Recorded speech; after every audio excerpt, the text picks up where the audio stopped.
তো হে everyone, good morning. সকাল সকাল উঠে দেখো আমি ফ্রেশ হয়ে গেছি। এখন হচ্ছে বানাবো ব্রেকফাস্ট। তারপর তো সকালবেলা উঠেই আমার কাজ হচ্ছে ঈশানকে বই পড়ানো। ওকে বই পড়ানোর পরে কিচেনে গেলাম, গিয়ে রান্নাবান্না সব কিছু কমপ্লিট করলাম।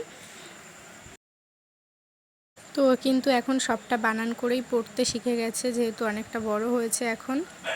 আগের থেকে দুষ্টুমিটা একটু কমেছে, কিন্তু ভীষণ বড় বড় একটা মানে উল্টোপাল্টা কাজ করে ফেলে, যেমন ফোন ছুঁড়ে ফেলা, এই সমস্তগুলো একটু খারাপ অভ্যাস ওর।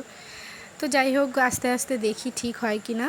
তো তোমরা কে কেমন আছো আমাকে একটু কমেন্ট করে জানিও। আর সকালবেলা ঈশানের জন্য বানাবো পেঁপে দিয়ে আর পালং শাকের তরকারি।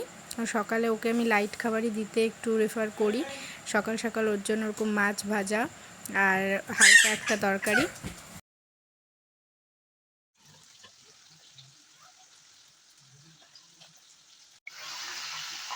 তো আমরা করেছিলাম বাঁধাকপির ঘন্ট মাছ দিয়ে, আর মাছের ঝোল ফুলকপি দিয়ে, আর ওর জন্য একটা হালকা তরকারি করেছিলাম।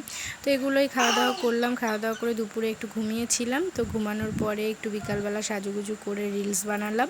অনেক দিন পর একটু রিলস বানালাম। তো যাই হোক, এভাবেই আমি দিনটা কাটালাম, আর এভাবেই আমার দিনগুলো কাটছে। তোমাদের কার কেমন দিন কাটছে আমি একটু কমেন্টসে জানিও।